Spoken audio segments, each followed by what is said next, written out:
하겠습니다. 디모데후서 2장 14절에서 26절 말씀 함께 교독하겠습니다.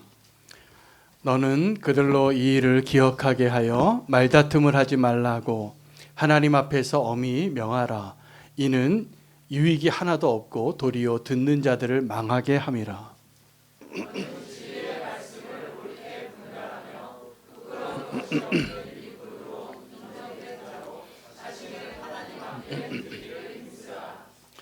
망령되고 헛된 말을 버리라. 그들은 경건하지 아니함에 점점 나아가나니.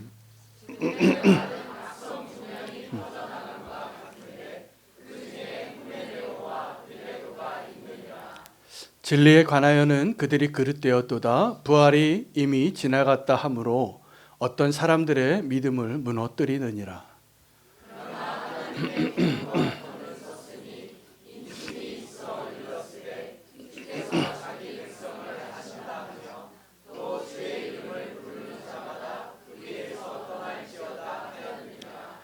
큰 집에는 금그릇과 은그릇뿐 아니라 나무그릇과 질그릇도 있어 귀하게 쓰는 것도 있고 천하게 쓰는 것도 있나니.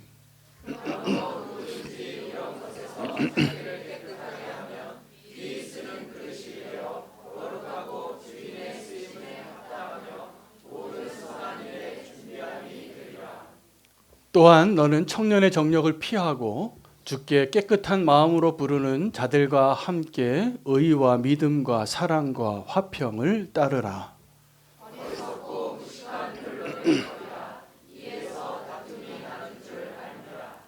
주의 종은 마땅히 다투지 아니하고 모든 사람에 대하여 온유하며 가르치기를 잘하며 참으며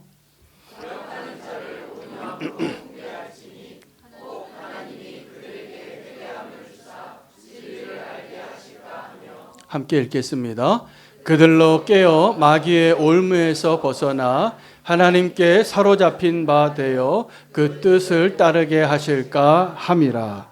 아멘. 하나님의 말씀입니다. 오늘 추수감사 주일인데 감사의 증인들의 고백과 나눔이 이미 하나님이 우리 가운데 삶의 증거들로 고백되어진 정말 눈물로 고백하신 감사의 고백들이라 제가 솔직히 앉아서 오늘 설교를 할까요 말까요 이렇게 주님께 물었습니다. 근데 그래도 오늘 말씀을 전하는 것이 오늘 하나님이 더 우리에게 축복하시는 메시지가 있을 것이라고 생각이 되어져서 준비되어진 말씀을 예정대로 전하려고 합니다. 여러분 믿음으로 가능한 감사를 올 추수감사절에 우리의 감사의 내용과 방식과 모습이 바뀌어졌으면 좋겠습니다. 우리가 언제 감사하냐 하면 하나님이 주신 은혜 때문에 감사하는 것입니다. 오늘 이렇게 풍성한 우리의 감사의 그런 예물들, 이것이 사실은 우리가 지난 1년을 살아오면서 하나님 이것보다 더 많은 것들을 주셨고 우리가 살아낼 수 있는 은혜를 주셨기 때문에 감사의 마음으로 아마 제일 좋은 것으로 이렇게 드리고 준비하신 것이라 생각이 되어집니다. 여러분, 그런데 우리가 정말 믿음으로 감사해야 될 것은 다른 것을 감사할 줄 아는 은혜를 누리는 것이 정말 축복이라고 생각이 되어집니다. 하나님 나에게 많이 주셨기 때문에 감사하는 것, 이것은 불신자들도 감사할 수 있습니다. 그러나 저와 여러분, 우리가 믿는 자가 감사해야 할 내용은 내 눈에 보기에는 또 세상에서 보기에는 이게 감사할 것 같지 않은 제목들이지만 그것이 분명히 감사할 내용이다 라는 것을 우리가 깨닫고 고백하는 모습을 주님이 기대하신다고 믿습니다. 여러분, 올해 우리가 감사할 제목은 불가능한 것을 구하고 또 감사해 보이지 아니하는 것들, 때로는 우리를 낙심케 하고 어렵게 하고 고난 가운데 인도하셨던 것을 감사할 수 있는 믿음이 저와 여러분 가운데 견고하게 흔들리지 않게 세워지기를 축복합니다. 제가 감사에 대한 이야기를 성경에서 묵상하다가 예수님께서 사마리아 지경을 가다가 10명의 문둥병 환자를 만났습니다. 근데 그 10명의 문둥병 환자가 다 하나님의 은혜를 입었습니다. 예수님께서 내가 너를 고쳐주겠다 라고 말씀하시면서 예수님이 그 문둥병 환자들에게 그 치유의 역사를 행하실 때 뭐라고 명령을 하셨냐 하면 너희 몸을 제사장들에게 가서 보이라 라고 했어요. 여러분, 문둥병 환자가 제사장에게 가서 자기의 몸을 보여줄 수 있는 조건이 뭐냐 하면 깨끗해졌을 때입니다. 근데 그 사람들이 아직 깨끗해지지 않았는데 예수님은 그 문둥병 환자들에게 뭘 요구하셨냐 하면 지금 너희의 몸을 제사장에게 가서 다 보여주라고 한 것이에요. 놀라운 일이 일어납니다. 그 사람들이, 그 10명의 문둥병자들이 예수님을 정말 믿었기 때문에 간 거예요. 이것은 그 가나의 혼인잔치에 물이 변하여 포도주가 되어진 그 물도온 그 시중 들었던 하녀들이 순종했던 것과 똑같은 믿음이에요. 자기의 몸은 지금 여전히 문둥병이 다 썩어져 문드러져가는 피부를 보고 있는데 이것을 제사장에게 가서 보여주라고 한 거예요. 예수님께서 고쳐주시지 않았어요. 아직 고쳐주시지 않았는데 그 제사장에게 그 아직 문둥병이 있는 그 상태로 제사장에게 가고자 했던 그 믿음 때문에 기적이 일어난 거예요. 여러분, 우리는 항상 어떤 걸 요구하냐면 하나님 앞에 하나님, 내 지금 문둥병을 지금 고쳐주세요 좀 제발. 그럼 내가 제사장에게 가서 확인 도장 찍어 올게요. 이건 믿음이 아니에요. 하나님 지금 저와 여러분에게 요구하시는, 기대하시는 믿음이 아니에요. 내 몸에는 여전히 문둥병이 있지만 그 문둥병이 나음을 받았다라고 믿는 사람만 제사장에게 찾아갈 수 있거든요. 다 갔어요. 다 가서 나음을 받았어요. 그 순종 때문에, 믿음의 순종 때문에. 근데 더 놀라운 것은 진짜 주님께서 이 문둥병자의 이야기의 진짜 핵심 메시지는 그게 아니에요. 보니까 감사로운 사람이 한 명밖에 없는 거예요. 10명이 다 나음을 받았는데 자기가 한 게 없어요. 이건 기적이죠. 문둥병이 나았다. 이것은 죽은 자가 부활했다라고 여겨도 될 만한 기적이고 사건이에요. 그런데 그 기적을, 그 은혜를 받았는데 9명은 없어졌어요. 그 중에 한 사람만 예수님께 찾아와서 고맙다고, 감사합니다 주님. 예수님이 그 한 사람을 보고 더 축복해 주세요. 오늘 내 믿음이 너를 구원하였다. 여러분, 우리는 하나님의 은혜를 누리는 법과 하나님께 감사하는 법을 잘 모르고 사는 것 같아요. 우리가 늘 기도하면서 하나님, 내 문제를 해결해 주세요. 그러면 감사할게요. 제가 보기에 그런 사람은 감사하기 힘듭니다. 감사할 수가 없어요. 이 세상에서 하는 감사는 그런 거죠. 내가 누구한테 신세를 많이 주면 명절 때마다 생각나는 사람들 이렇게 선물도 좀 보내고 감사의 뜻을 보내고 전화도 좀 드리고, 꼭 그러시기 바랍니다. 이게 사람의 도리입니다. 내가 은혜를 받았다면 여태까지 살아오면서 감사하신 분들이 다 있잖아요. 감사를 좀 하고 사세요. 아무리 바쁘셔도, 아무리 여유가 없으셔도 꼭 그러시기를 바랍니다. 그런데 우리 하나님께는 더한 겁니다. 감사하실 수 있어야 돼요. 근데 그 감사가 정말 믿음이 없이는 감사가 안 되는 것이구나. 그래서 제가 오늘 나누고 싶은 것은 여러 가지 감사가 있지만 세상에서 나를 도와주고 내가 신세 입은 사람들에게 감사하는 것도 참 훌륭한 일이죠. 그러나 믿음으로 감사할 수 있는 자가 될 그 축복을 오늘 놓치지 않게 되시기를 축복합니다.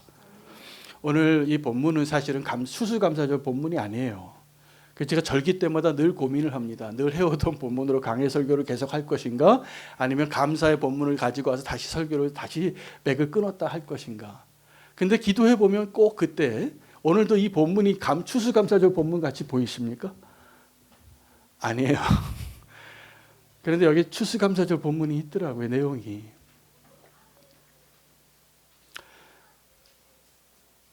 그때 당시 디모데에게 바울이 편지를 쓰면서 후메네오와 빌레도라는 사람을 조심하라. 이 사람들을 뭐라고 표현하냐면 이 사람들이 악성 종양과 같은 자라. 그때도 암이 있었나 봅니다. 암세포처럼 이렇게 잘 확산이 되어지고 이기적인 세포들이죠. 자기 몸을 망가뜨리는 세포죠. 교회 안에 이런 악성 종양과 같은 사람들이 있으면 그 사람이 죽는 거예요. 그 교회가 죽는 거예요. 근데 이 후메네오와 빌레도가 그런 사람이었는데 왜 그러냐 하면 두 가지 이유를 댑니다. 그들이 진리를 떠났고 또 하나는 부활이 이미 지나갔다 하여서 이 공동체 안에 있는 믿음을 무너뜨리고 있었어요. 여러분 어떠한 모습으로라도 이 교회 안에 성도들의 믿음을 무너뜨리는 사람들은 잘 들으시기 바랍니다. 그런 사람들은 악성 종양과 같은 사람들입니다. 후메네오와 빌레도 같은 사람이에요.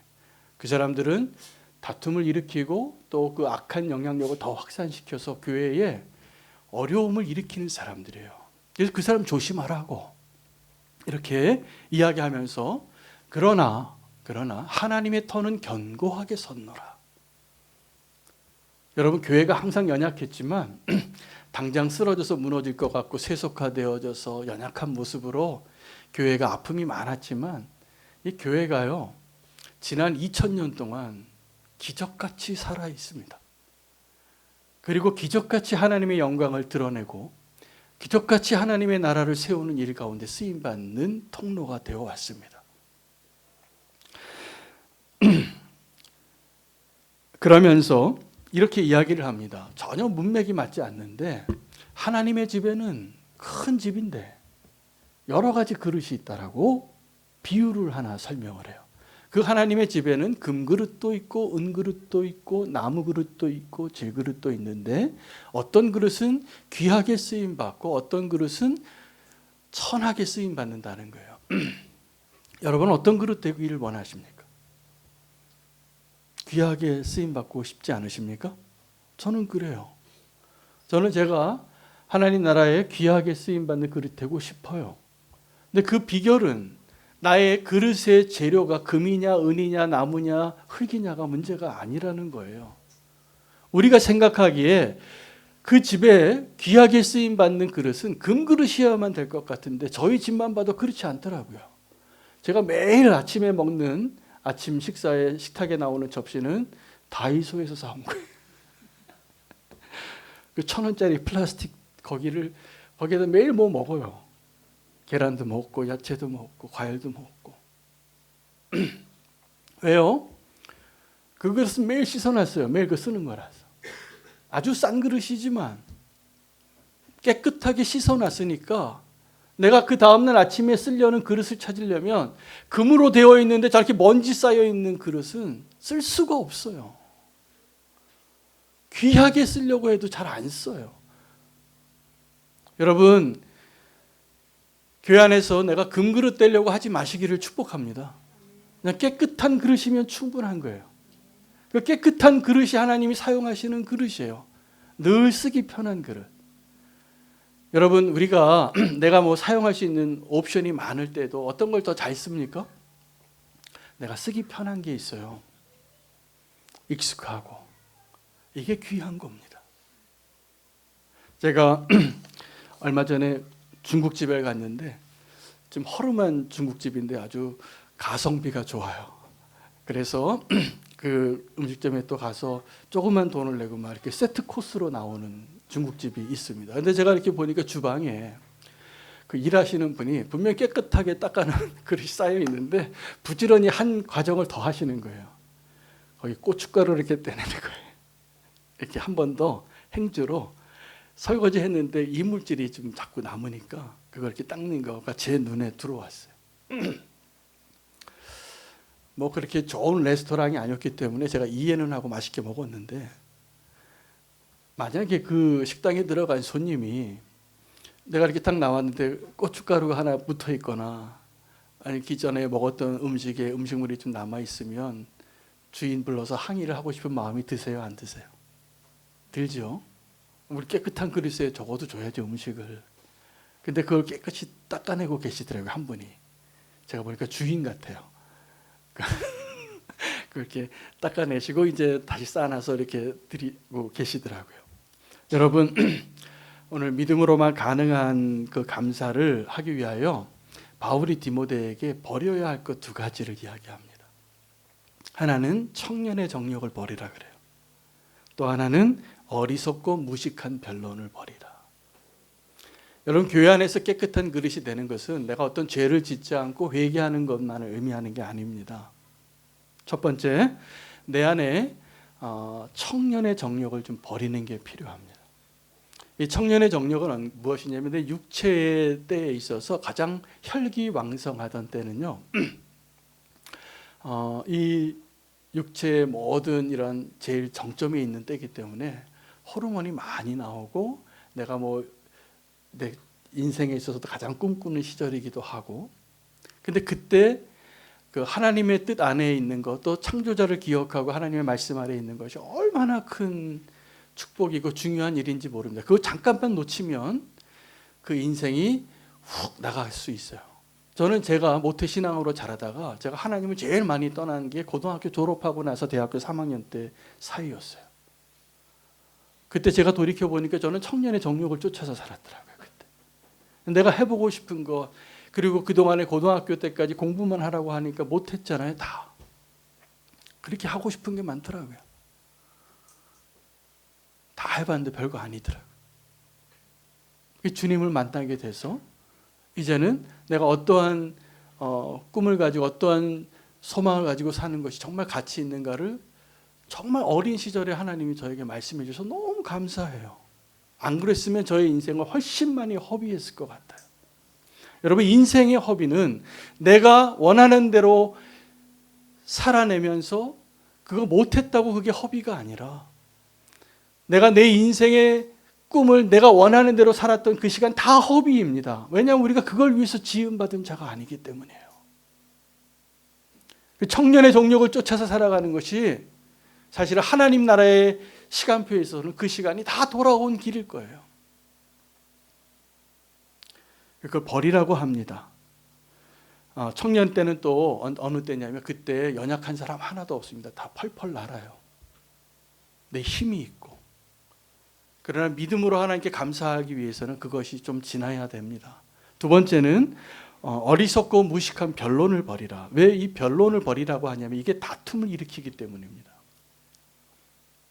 내가 옳다고 생각하는 것, 지금 버리지 못하는 사람은 어떤 잠재적인 가능성을 가지고 있냐면 그 사람은 꼭 다퉈요. 아주 작은 것 가지고도. 여러분, 다툴 때 이게 정말 목숨 걸 일이 아니면 다투지 않으셔도 돼요. 근데 거기에서 어떤 주장에 있어서 어떠한 선택에 있어서 내가 이게 목숨 걸 일이 아닌데 자꾸 목숨 거시는 분들이 많더라고요. 이게 어리석은 거예요. 정말 목숨 걸 일은 다른 게 아니라 내가 예수 그리스도를 부인하느냐 아느냐 이런 건 목숨 거셔야 돼요.